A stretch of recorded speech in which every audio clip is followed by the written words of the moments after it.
Bueno, pues a continuación, otro de los puntos que queríamos tratar un poco era la necesidad de cooperación. La cooperación lo deja bien claro en el preámbulo de la UNESCO en materia de normativa de arqueología, que es uno de los retos que tiene pues prácticamente la comunidad internacional, especialmente España, a la hora de trabajar. Es de sentido común que esa cooperación nada más que dé buenos resultados, es decir, la posibilidad de confrontar opiniones con compañeros, por ejemplo, imagínense que estén trabajando pues en el Golfo de México, obviamente, sobre peces españoles con equipos españoles, o que estemos trabajando aquí en fragatas francesas con equipos franceses. Es decir, la cooperación es algo llena de sentido común y de lógica para poder no solamente avanzar en la ciencia, sino también entre la cooperación mutua entre Estados, entre países, y que siempre enriquece, ¿no? Entonces, creemos que era importante, porque la cooperación no solamente te da ese componente de know-how tecnológico, como bien nos dijo nuestro compañero pues sueco, que han trabajado pues con empresas tan importantes como la MT y con otros países, o como el francés con las universidades españolas, ¿no?, para hacer determinadas cuestiones en ámbito submarino. La cooperación es básica para casi todo en esta vida, y entonces queríamos también tener esa parcela aquí en las jornadas. Y en ese sentido, qué mejor en la cuestión de cooperación, a la persona que tengo a mi derecha, Juan Pinedo, que es investigador asociado del INA.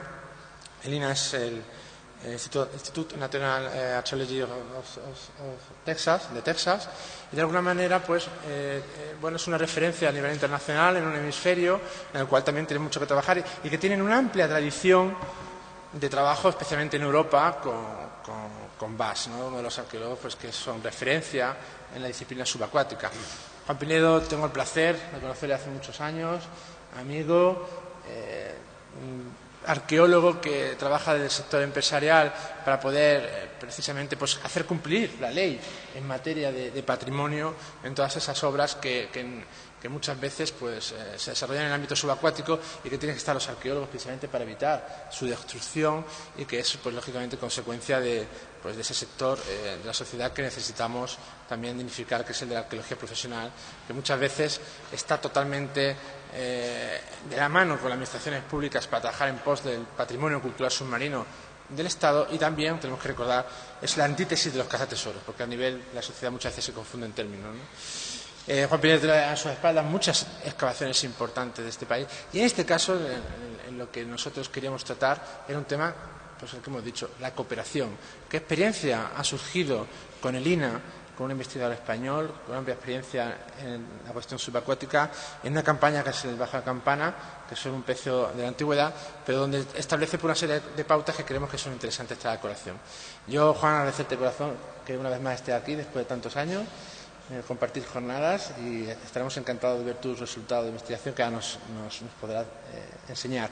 Y por otro lado también queremos decir que tenemos en videoconferencia pues a Felipe Castro, que es otra referencia a nivel internacional en el sector de la arqueología, especialmente pues interesado sobre la época moderna, que es el núcleo central de esta jornada, ¿no? Qué resultados de investigación, qué políticas de investigación, qué líneas tomamos en ese campo tan importante para la cultura española, y que donde curiosamente pues tenemos que acudir de manera necesaria a Felipe de Castro, porque lleva años trabajando en este sector y es de los que tiene más experiencia, y por tanto puede contribuir mejor pues al sentido y al interés que tenemos a España como Estado, y sobre todo pues aportar datos sobre esta época de la historia. Entre Juan y Felipe pues vamos a poder ver esta cuestión de cooperación necesaria entre países para una cuestión que curiosamente en España era transoceánica. Yo creo que puede ser un buen perfil, y vamos a abordar eso en estos momentos. Si pueden lanzar el vídeo, por favor.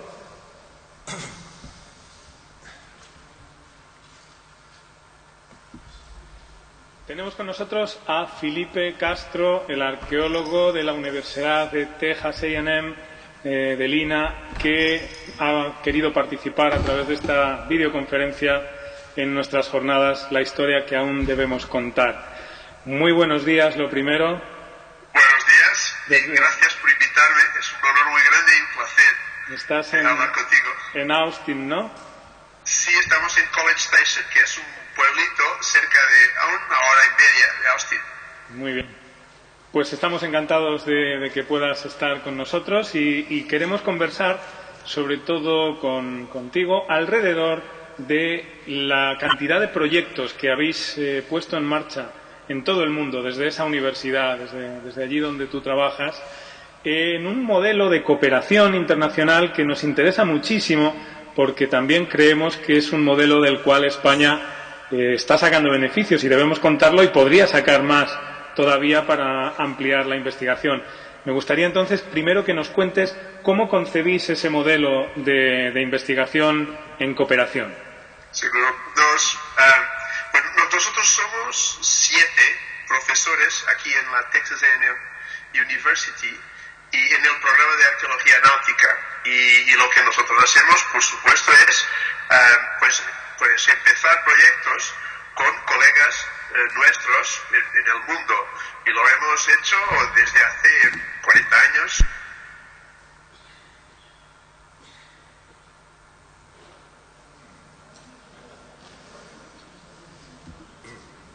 Eso normalmente empieza con invitación de nuestros colegas en el resto del mundo.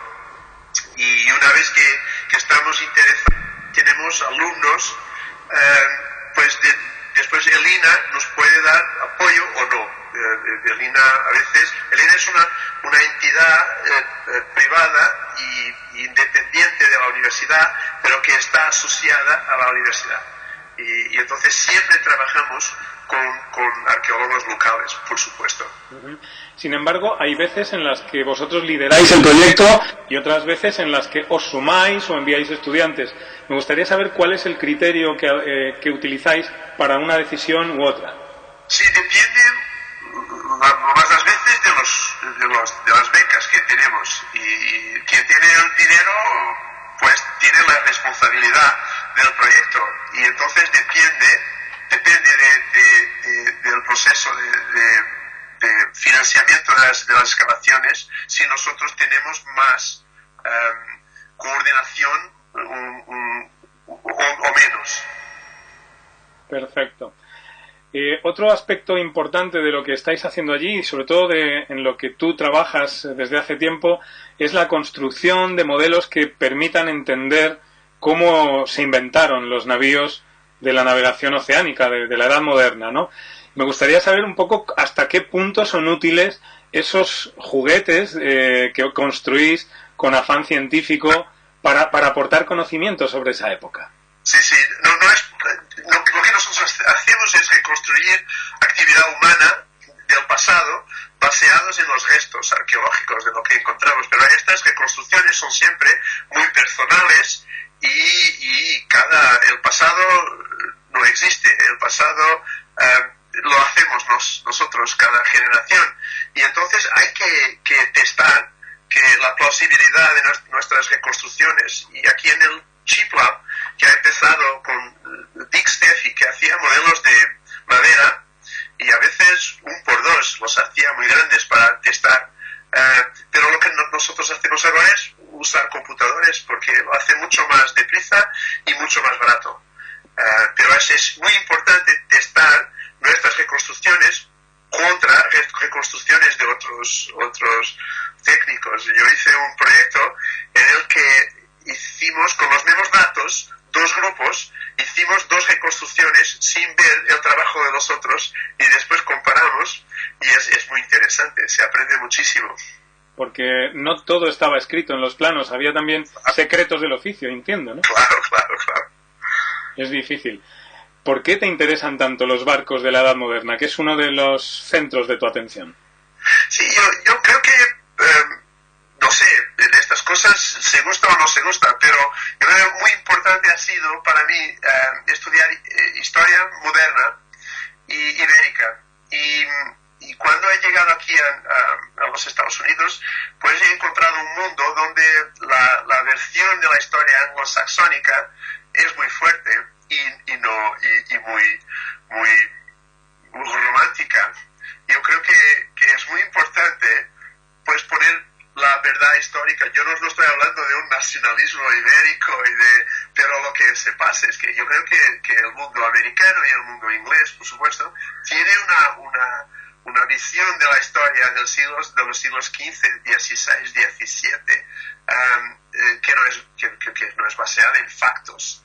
Y los buques, que eran las máquinas más sofisticadas que se hacían, que se hacen siempre en cada generación, eran muy maltratados y todavía son muy maltratados en la literatura histórica y arqueológica anglosajónicos. Entonces eso me interesa muchísimo, pues discutir este paradigma en el que trabajamos todos. La verdad es que sí que parece una paradoja que esa historia, que es también una historia ibérica, siempre o mayoritariamente esté contada desde el mundo anglosajón. Sí, con los piratas, el Drake y la reina Isabel con su caballo blanco y no puede ser, porque deberían ser adultos cuando se habla de historia, y yo creo que se vive siempre dentro del esquema mental de la leyenda negra, y eso me causa problemas, porque la gente, y una vez que empeces hablando del mundo con los datos que tienes, yo creo que la primera reacción de mis colegas será de pensar que yo soy un nacionalista, entonces, pero eso se pasa también para los buques italianos. Y entonces yo creo que no estamos solos.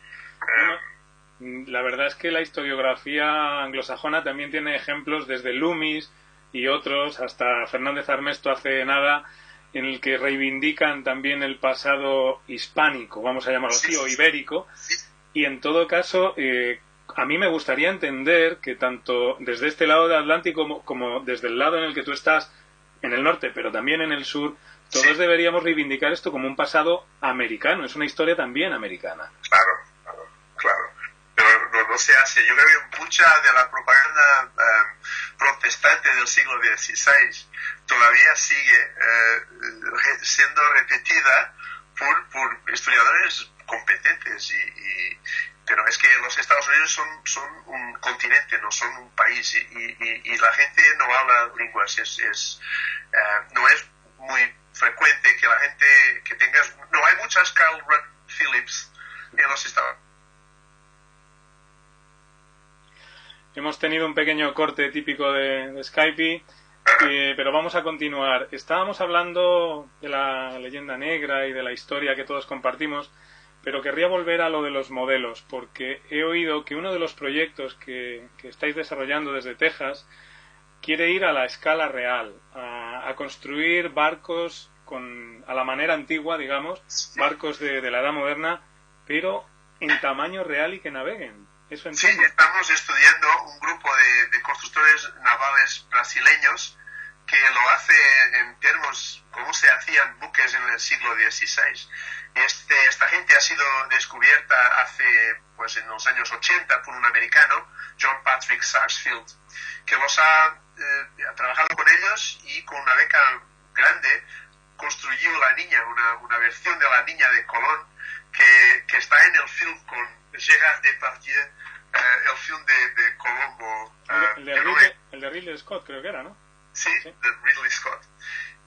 Y ha sido construida por un grupo de brasileños increíble. Y entonces, todos estos años, 30 años más tarde, yo he conocido una filóloga brasileña increíble con quien estoy trabajando en Brasil, y que los conoce dos, ahora conocemos muchos más, y hemos empezado a entrevistarlos y a grabar todo lo que ellos hacen, y es muy interesante porque es un proceso documentado en el siglo XVI y que lo hacen todavía, y nosotros queríamos saber esta idea de la transferencia del conocimiento y de la cristalización de estas recetas, que son muy, muy buenas, por supuesto, los buques son increíbles, y entonces estamos estudiando el proceso mental y las adaptaciones, las cosas que son modernas, las cosas que son pues del siglo XVI o más antes, y cómo han pasado desde Europa, desde Italia, Grecia, yo no sé, hasta Brasil hoy. Porque entendemos que utilizan herramientas modernas, pero modos Sí. del siglo XVI, XVII. Desde hace 20 o 30 años que trabajo con herramientas modernas. Pero todavía algunos se acuerdan de cómo se trabajaba. Lo más viejo, murió este año con 112 años. Wow. Muy longevo. Sí, sí. Y sus barcos navegan perfectamente, por lo que cuentas, ¿no? Madera muy buena, entonces duran 20 años, 25 años. Uh-huh. ¿Y vosotros vais a proponerle la construcción de algo específico más de acuerdo con vuestros intereses de investigación o solo estudiáis su modelo de trabajo? Por ahora estamos solo estudiando. Uh-huh. Es que es muy caro producir pero nos gustaría muchísimo, pero todavía estamos estudiando el proceso.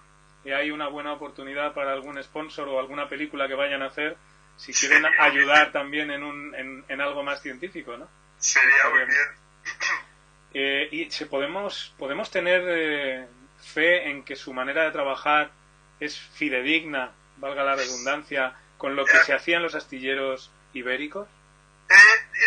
Yo creo que eso es un problema complicado.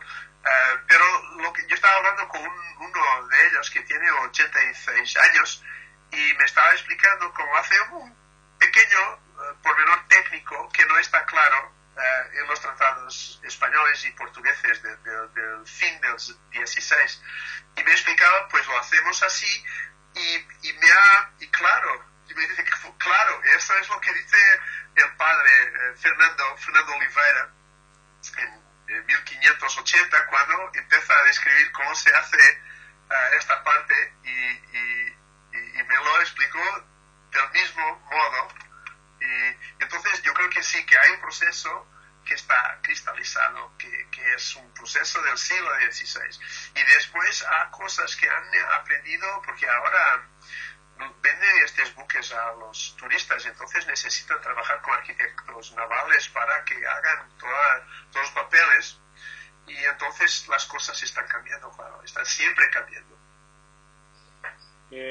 Me gustaría saber más de otros proyectos que tenéis, no solo este de Brasil, que es interesantísimo y que creo que es un proyecto bastante a largo plazo, ¿no?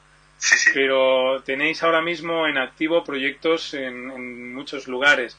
¿Me podrías hacer un dibujo somero? Sí, tenemos una excavación en Croacia y estamos trabajando con una colega, Irena Hadic-Rossi, donde un buque que se hundió en 1583 en Gnalic, que se iba desde Venecia hacia Constantinopla. Es un buque muy interesante y tenemos un proyecto en el norte de Italia con Massimo Capulli y con quien yo estoy colaborando hace un par de años y en España con Miguel San Claudio. Yo trabajo para Miguel y con Miguel, que es un amigo muy querido y ese proyecto con Miguel pues es un montón de pecios increíble que Miguel ha estudiado y localizado y los hemos metido en una beca muy grande, el Marie Curie, sobre dendrocronología ibérica y estoy trabajando con Miguel en eso. Pues seguramente oiremos mucho hablar en los próximos años de ese proyecto, ojalá sea así. Espero que sí. También habéis tenido en Cartagena el Debajo de la Campana, sí, que hablará Juan Pinedo. Que sigue, y con Juan Pinedo, por supuesto.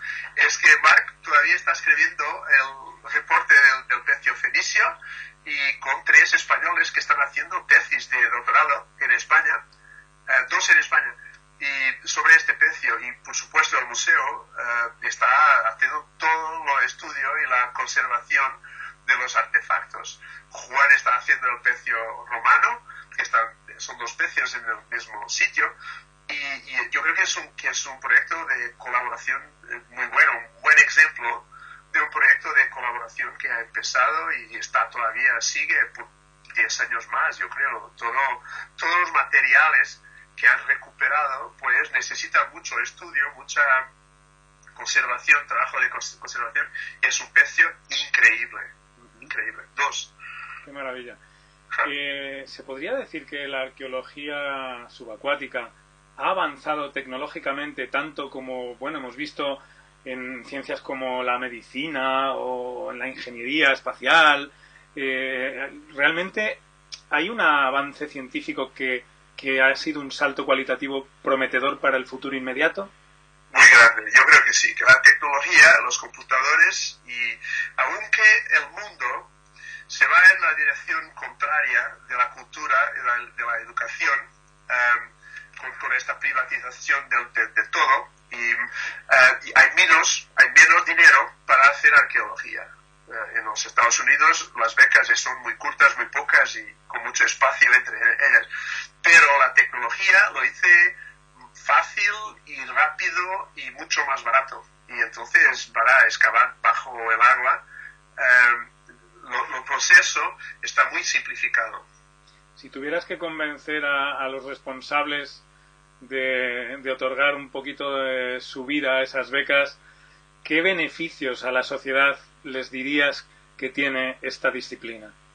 Hay bibliotecas llenas sobre este asunto. Es que el humanismo funciona muy bien y los pequeños periodos donde el mundo ha sido gobernado bajo estos ideales del humanismo, tuvimos paz, democracia, libertad y prosperidad. Y el problema es que la concentración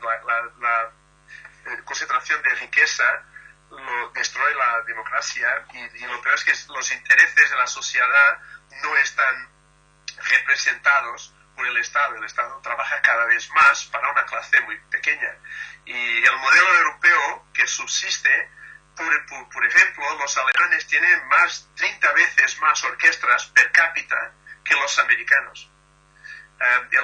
Lo que se pasa en los Estados Unidos con la privatización es que muchas de estas compañías no tienen interés ideológico en que el conocimiento del pasado, la cultura, la educación, la filosofía, el humanismo, las humanidades, no tiene mucho. Hay un movimiento muy fuerte en los Estados Unidos para destruir las humanidades en las universidades. Un movimiento de reacción.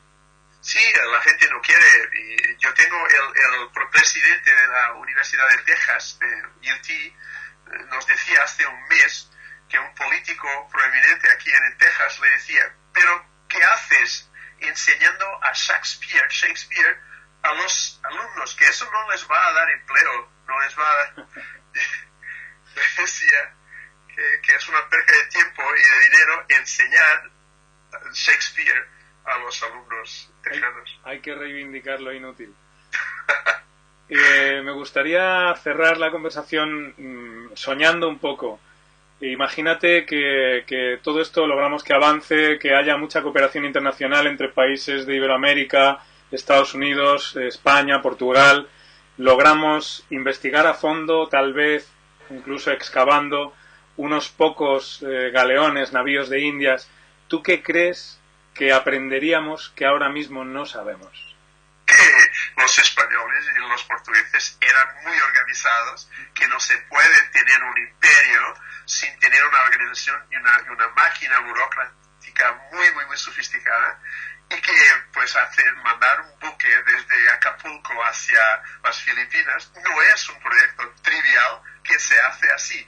Hay una cantidad de intelectuales que están trabajando todos los días en España y en Portugal para que esto se haga, que hace los precios, los buques que van desde Lisboa hacia Goa en 6 meses con 450 personas, no muere nadie. Es muy complicado. Lisboa y Madrid eran ciudades muy sofisticadas y yo creo que sería importante, las implicaciones son enormes de estudiar la historia, que los americanos y ingleses y alemanes comprenden esto. Sobre todo porque no podemos pensar que tenemos todo el tiempo del mundo. La tecnología también asiste a empresas comerciales que no tienen tanto interés en el conocimiento, ¿no? No. Eso es un movimiento que ha empezado en los años Reagan y que pasó, y hay un movimiento anti-intelectual muy importante en el mundo. y que está en Portugal, está en España, está en Francia, en Holanda, y se ve. Me refiero también a las empresas de cazatesoros, que también usan la tecnología y van a alcanzar muchos peces. La colección de antigüedades es un hobby de los ricos, de la clase más alta, y entonces esta gente tiene apoyo. Hay una empresa ahora que en 2004 me dijeron que me iban a matar, y que es una empresa llena de aristócratas y millonarios, y entonces esta gente muy arrogante, muy poco educada, y tiene mucho poder. Pues es un desafío añadido para la comunidad científica de los arqueólogos. Siempre. Esperemos que esa red se acabe tejiendo, que el futuro sea para mirarlo con optimismo, que avance, y que gracias a proyectos como los que vosotros estáis intentando sacar adelante, también avance esta disciplina en España y en todos los países donde trabajáis. Muchísimas gracias por haber estado con nosotros, Felipe. Ha sido gracias por invitarme. Un placer escucharte y verte una vez más. Y un placer y un honor hablar con vosotros. Muy buenos días. Buenos días. Hasta luego. Bueno.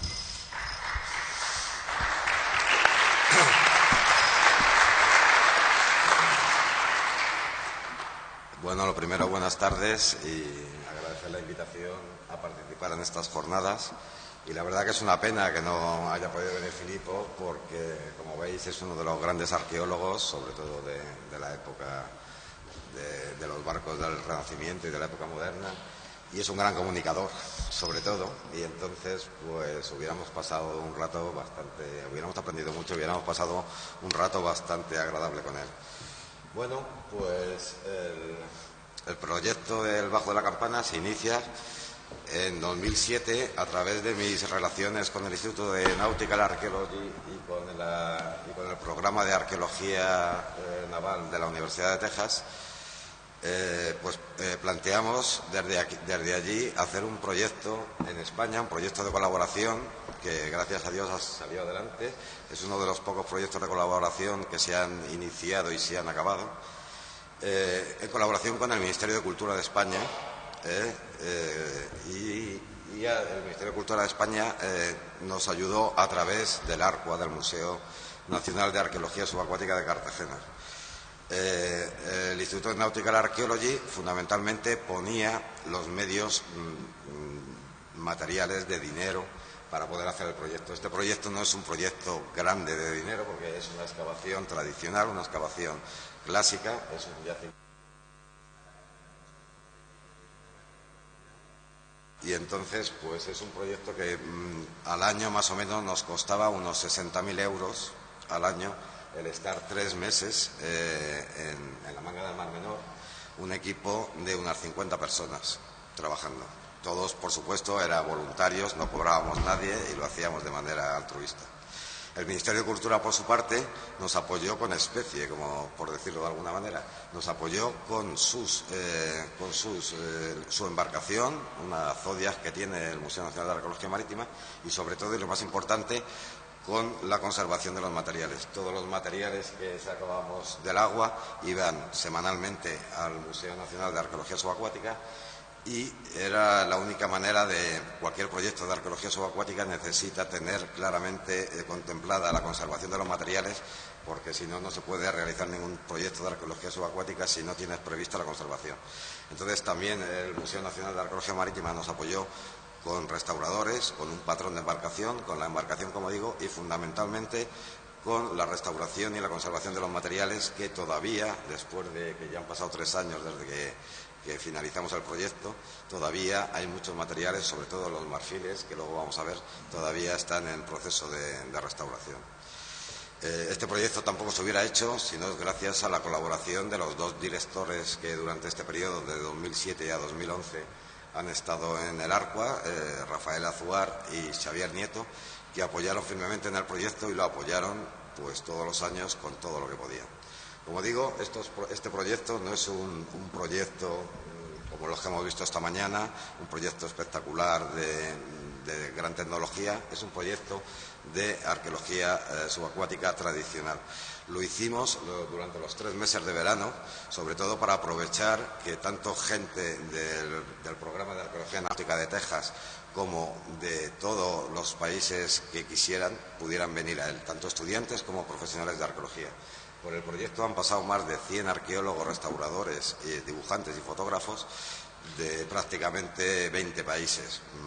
El mayor número, por supuesto, españoles, que son los que más ha habido, pero han pasado gente de Estados Unidos, de Australia, de Nueva Zelanda, de Canadá, de Francia, Italia, bueno, prácticamente todos los países europeos.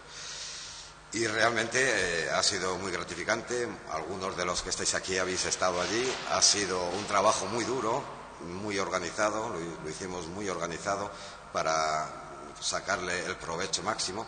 Hemos hecho unas 9.000 horas de inmersión sobre el yacimiento. Está a una profundidad de 14 a 20 metros. Y bueno, y voy a explicar un poco lo que ha consistido el yacimiento, lo que hemos hecho sobre el yacimiento, que yo creo que es lo más interesante. Se ha desarrollado, por acabar del proyecto de colaboración, se ha desarrollado en perfecta sintonía. Teníamos la suerte y sabíamos que todos los años podíamos acceder al dinero. El patrocinio lo ha puesto, como digo, el Instituto de Nautical Archaeology, junto con la Fundación España-Estados Unidos y National Geographic. Pero es un dinero bastante modesto para los proyectos de arqueología submarina que se mueven por otros ámbitos. Bueno, pues nosotros en el 2007 empezamos, hicimos este convenio, gracias también, por supuesto, a la Comunidad Autónoma de Murcia, que nos dio los permisos y nos apoyó en que realizáramos este proyecto.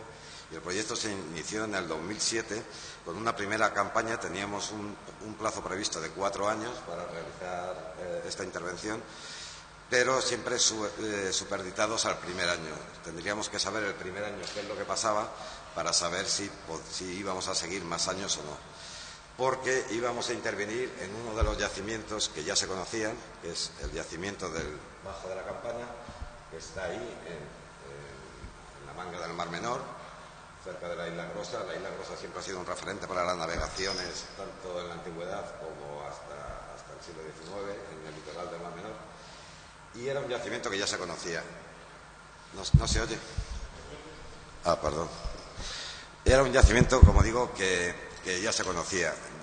En los años 70 del siglo XX, no me voy a volver y voy a mirar aquí, y así me oís un poco mejor.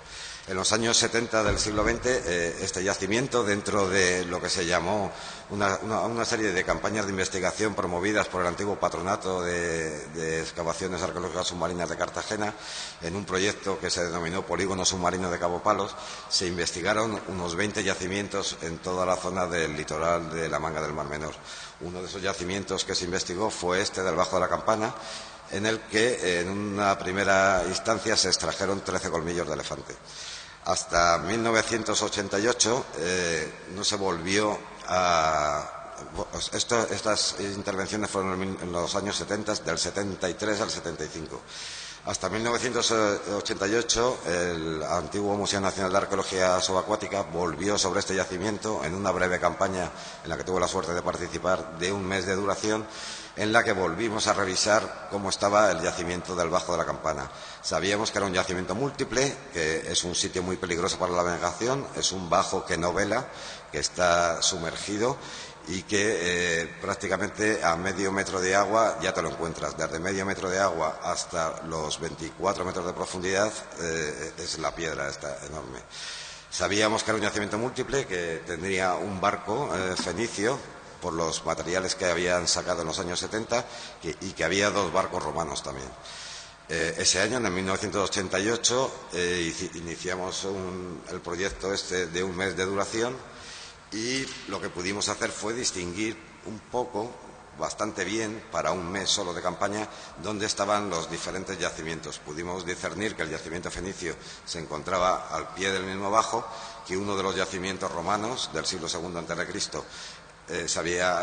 Habían naufragado justo en el mismo sitio que el yacimiento fenicio, y que otro barco romano ya bético del siglo I después de Cristo se encontraba desplazado a unos 200 metros. Así pues, en el 2007 iniciamos este proyecto con el INA y el Ministerio de Cultura, y en el primer año dedicamos a la prospección. Lo dedicamos a hacer la prospección y a valorar sobre todo el yacimiento para ver si era posible el que pudiéramos intervenir en él o no.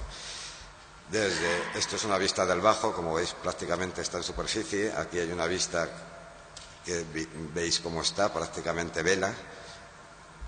Bien, cuando hay un poco de mar, pues se levantan olas. Bueno, sabíamos que había, como he dicho, un yacimiento romano, que es este, que es de alrededor del 150 a.C., con un cargamento de ánforas ibicencas P17, ánforas greco-itálicas y campaniense A, y otro yacimiento que es el siguiente, un yacimiento bético, con ánforas de salazón, con ánforas de salazón 711, con ánforas de Dresel 14 y ánforas olearias de Dresel 20. Bien, entonces, como digo, el primer año lo dedicamos a hacer una prospección y una valoración del yacimiento. Tendríamos que saber si efectivamente merecía la pena invertir los esfuerzos y el dinero en este yacimiento o no. Como digo, también una de las razones de hacer esta investigación era también para traer alumnos y formar a gente. Entonces, si no habría resultados, pues no nos merecería mucho la pena. En esta primera prospección lo que vimos es que el yacimiento, desde el año 88, que yo lo había visto, hasta el 2007, que habíamos empezado la excavación, había sido saqueado prácticamente. Vamos, nos quedamos totalmente alucinados cuando volvimos 19 años después a este yacimiento, porque no quedaba prácticamente nada en superficie de material, ni del barco fenicio ni de los barcos romanos. Desde los años 90 el buceo deportivo en España se popularizó muchísimo, y entonces fundamentalmente los clubes de buceo habían ido a este sitio y estaba saqueado. Al principio, por tanto, de la intervención nos encontramos este panorama, vimos que muy difícil, pero como conocíamos un poco la historia, gracias a toda la documentación previa, que siempre es fundamental en cualquier investigación, tanto de cualquier época que inicies en arqueología submarina, sabíamos que el barco había pasado por una serie de vicisitudes. Primero, como era un sitio muy peligroso para la navegación, ya sabíamos que se habían hundido muchos barcos ahí, no solo ya los antiguos, sino hasta barcos modernos. Sabíamos que el último barco que se había hundido ahí fue en 1936, un barco de hierro, y sabíamos que en los años 50 ya del siglo XX las compañías de buzos que se dedicaban a la recogida de chatarra submarina se habían dedicado a desguazar estos barcos de hierro, y sabíamos que habían utilizado explosivos para el desguace, para que las planchas fueran más pequeñas y pudieran ser manipuladas. También sabíamos que hasta el año 2000, en la cercana Isla Grossa, como hemos visto en la foto anterior, que está muy cerca del Bajo de la Campana, existía una base de la Armada, una base de buceadores de combate de la Armada, que también se dedicaban a hacer sus prácticas de demolición submarina en toda esta zona, y entre ellas también en el Bajo. Por tanto, cuando nos llegamos allí y vimos que no había nada en superficie, la única posibilidad que teníamos era que todas estas prácticas, estas demoliciones, todas estas cargas de dinamita que había sufrido el Bajo, hubiera hecho que bajo las piedras, que claramente veíamos que estaban desprendidas en algunas zonas del Bajo, pudiera todavía quedar restos de los materiales. Y bueno, la suerte de este primer año fue que sí, que empezamos a cuadricular la zona, como tenemos que hacer siempre en un trabajo de arqueología subacuática, para dominar el medio y saber dónde estamos, y empezamos a levantar alguna de estas pequeñas en principio piedras, para saber si merecería la pena valorar el yacimiento y hacer una intervención ya de 4 años sobre él. Y efectivamente tuvimos la suerte que sí, que bajo las piedras, luego ya con el tiempo vimos que gran parte, no solo una pequeña parte, sino gran parte del yacimiento, gracias a Dios, se había conservado. Y un yacimiento espectacular, sobre todo el yacimiento fenicio se había conservado bastante bien. El primer año, por tanto, empezamos a levantar las pequeñas piedras e hicimos unos primeros sondeos de comprobación para ver la estratigrafía y la potencia que podría tener el yacimiento, y tuvimos la suerte, como digo, de localizar que efectivamente todavía podíamos sacarle una formación histórica importante a este yacimiento. A partir del 2008 ya iniciamos también, siempre única y exclusivamente durante 3 meses, los 3 meses de verano, junio, julio y agosto, que son los meses en que tanto los estudiantes como muchos, y gracias a ellos, desde aquí se lo reconozco, muchos arqueólogos también profesionales podían venir a ayudarnos y podíamos también tener unas condiciones marítimas importantes para poder hacer el trabajo, porque es una zona que los temporales del noreste son muy fuertes y en verano es la mejor época para trabajar allí. Entonces, a partir del 2008 ya iniciamos la excavación sistemática del yacimiento. La excavación, desde el principio, desde la prospección, nos centramos solo y exclusivamente en una zona. La prospección fue, obviamente, completa de todo el Bajo, pero a partir ya del 2007 y durante todos los años, 2008, 2009 hasta el 2011, nos centramos solo en una zona de 18 por 23 metros, que fue en la que hicimos todos los esfuerzos y que gracias a la prospección pensamos que era la zona nuclear del hundimiento. Esa zona, todos los años,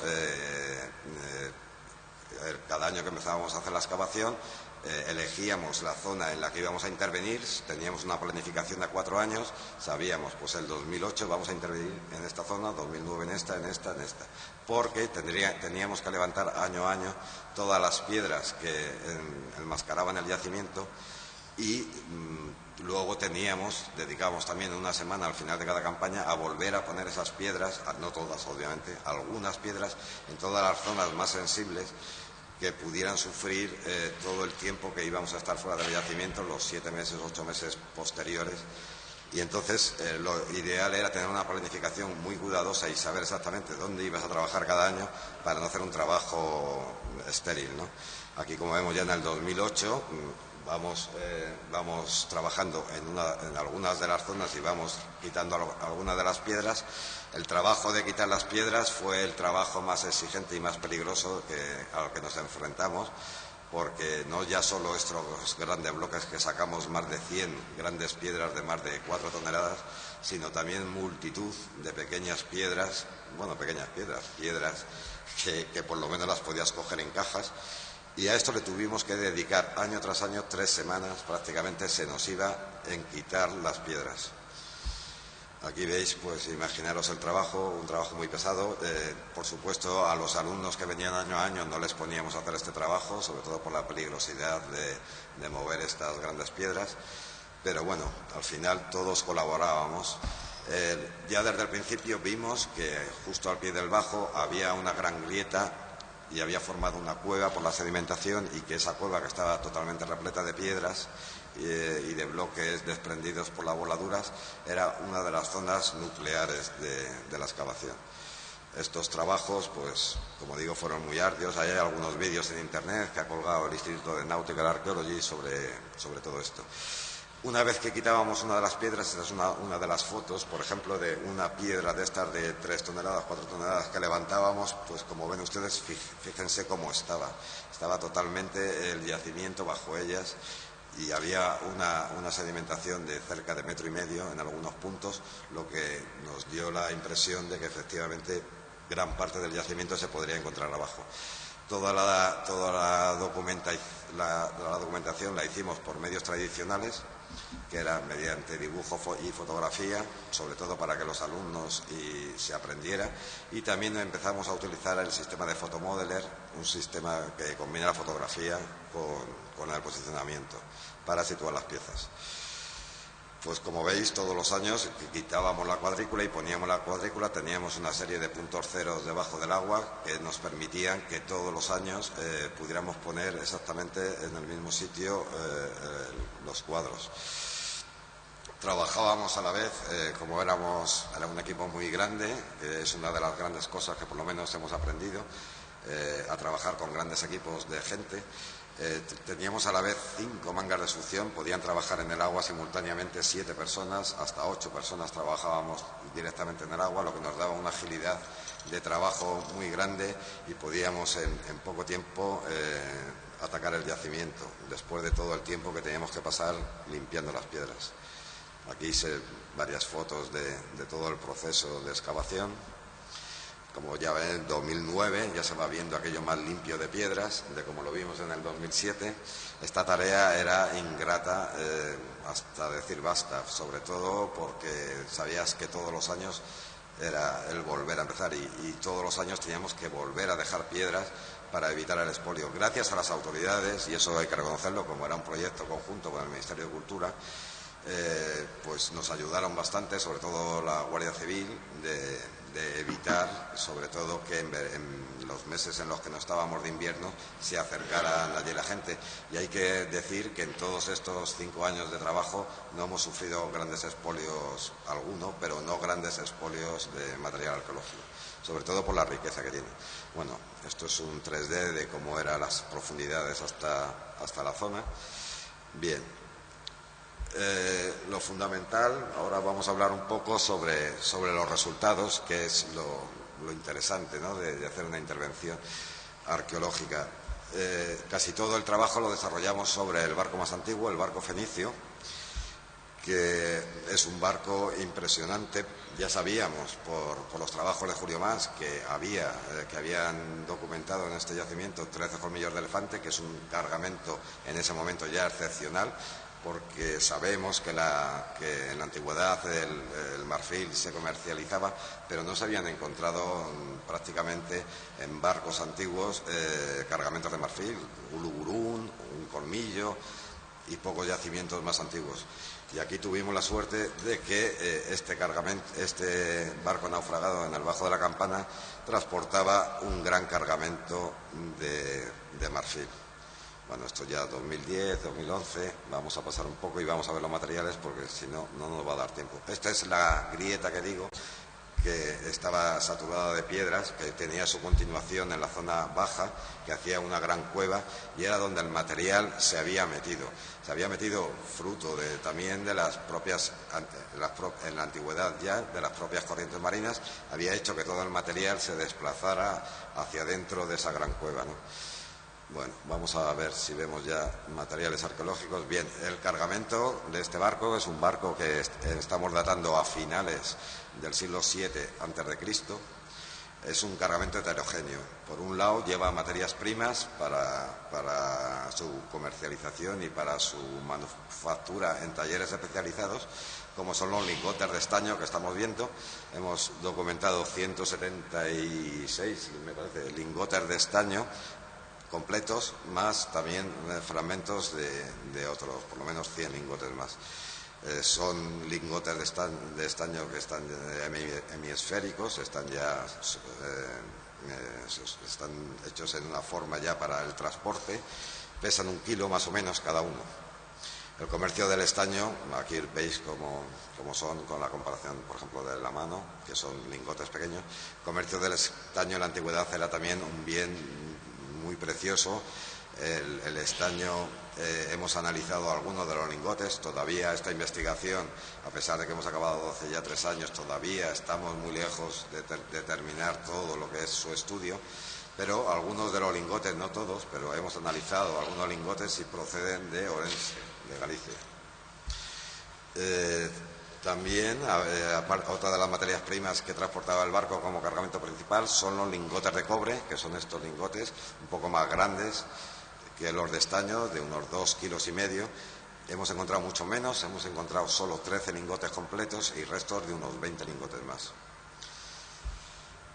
Y el otro gran elemento de metálico, en este caso mineral, que llevaba el barco son la galena, estas piedras de galena, que es mineral de plomo, que el barco, el cobre también hemos analizado algunos de los lingotes, pero no hemos analizado todos.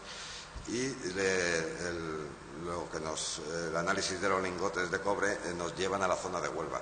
La galena, también hemos analizado algunos nódulos de galena y es de la Sierra de Gados de Almería. O sea, estamos viendo por dónde van, o sea, la disparidad de sitios que lleva este barco. La galena, hemos documentado más o menos 1 tonelada de mineral de plomo, que es lo que llevaba el barco.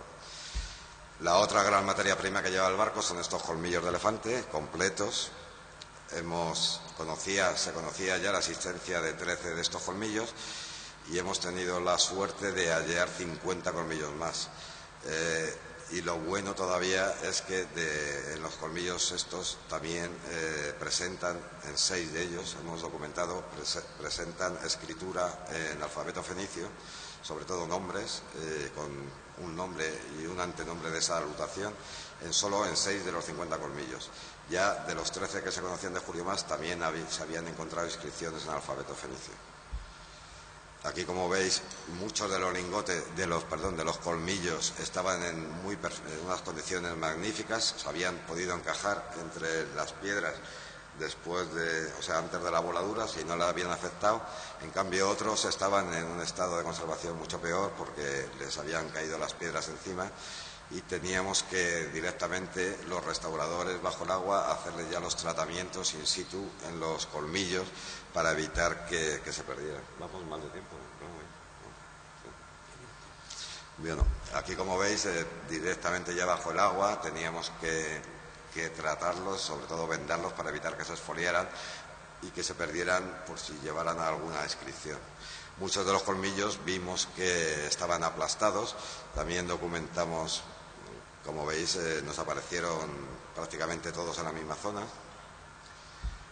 Aquí veis las inscripciones, muchos de los colmillos aparecieron con este agujero que estáis viendo en uno de ellos, que posiblemente sirviera pues para su transporte, tanto para atarlos entre unos con otros, tanto en tierra como en el propio barco. Como veis, los colmillos teníamos de todos los tipos, tenemos desde colmillos completos pequeños como estos hasta grandes colmillos. En total, como digo, más de 50 colmillos. Algunos tenían también incisiones, solo un par de ellos aparecieron, otros estaban biselados.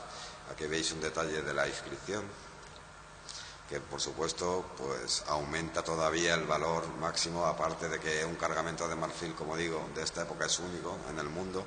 Aparte, con las inscripciones todavía la investigación se amplía muchísimo más.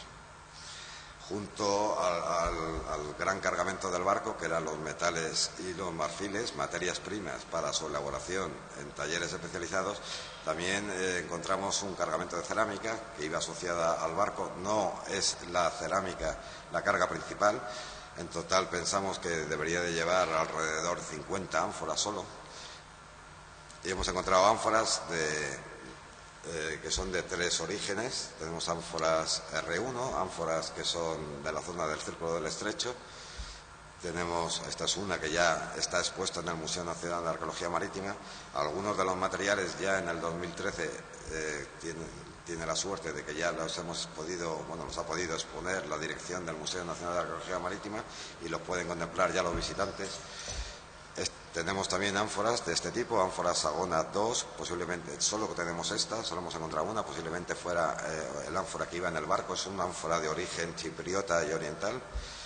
Y tenemos también ánforas Cintas 268, que son ánforas de Cerdeña, del Mediterráneo central fundamentalmente. Junto a las ánforas han salido platos, han salido cuencos lisos, cuencos carenados, han salido lucernas, ampollas de perfumes. Vamos más. Sí. Bueno, pues vamos a pasar rápido un poco el material. Como veis, la riqueza del material de este yacimiento es espectacular e impresionante. Trípodes, hemos sacado más de 15 trípodes, muchos de ellos completos. Hemos tenido la suerte de que, a pesar de que le hayan caído esas toneladas de piedras, pudiéramos tener el material completo. Y bueno, y vamos a ir muy rápido, pasando de la cerámica. También hemos podido encontrar elementos propios de la tripulación, como estos piñones, que era lo que iban comiendo. Como veis, hemos encontrado sacos llenos de piñones, todavía con la cubierta que tenían, que eran un saco de esparto. Las piñas, que posiblemente lo usaran para hacer fuego. Estos son las asas de las espuertas, cuchillos de marfil. Bueno, agujas, más agujas, punzones, anzuelos, morteros de mano que llevaban, las anclas. Pero bueno, lo más espectacular, que aparte de este gran cargamento, bueno, como veis, peines dobles, o sea, impresionante, un yacimiento que, a pesar de estar a 12 metros de profundidad, hasta 19 metros de profundidad, todavía en la arqueología se conservan, aunque está todo muy tocado y muy expoliado, todavía se conservan las cosas. Pero lo más impresionante también del yacimiento son los objetos de origen suntuario que llevaba el navío. Aquí, como veis, ámbar también llevaba, como este pilastra pedestal impresionante, que es de más o menos 1 metro de altura. Conserva, posiblemente también fuera en el barco y estuviera relacionada con los cultos religiosos que se pudieran hacer en el propio barco, ya que el barco posiblemente pudiera hacer travesías más o menos largas que se pasaran días en el mar, y entonces pues para hacer sus cultos religiosos llevaban esta pilastra pedestal. Aquí la veis. También tenemos los restos de una cama de bronce, posiblemente también con un sentido religioso para banquetes. Hemos encontrado las 4 esquinas y las 4 patas.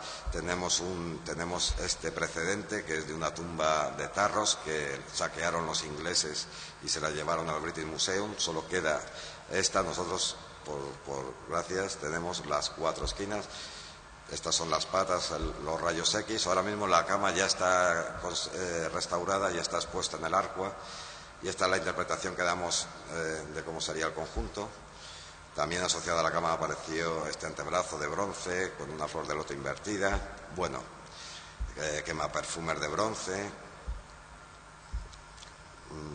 Bueno, también estos tipo betilos, como los interpretan en otras tumbas, por ejemplo en la tumba de la Joya en Huelva. No sabemos muy bien lo que son, estamos en ello, pero como veis el cargamento magnífico. También hemos encontrado, esto es importante, hemos encontrado 2 juegos de pesas fenicias, 2 juegos completos de pesas fenicias, que se han encontrado hasta ahora muy pocas pesas en el mundo, y tenemos la suerte de haber encontrado 2 juegos. Bueno, pues vamos a acabar rápidamente.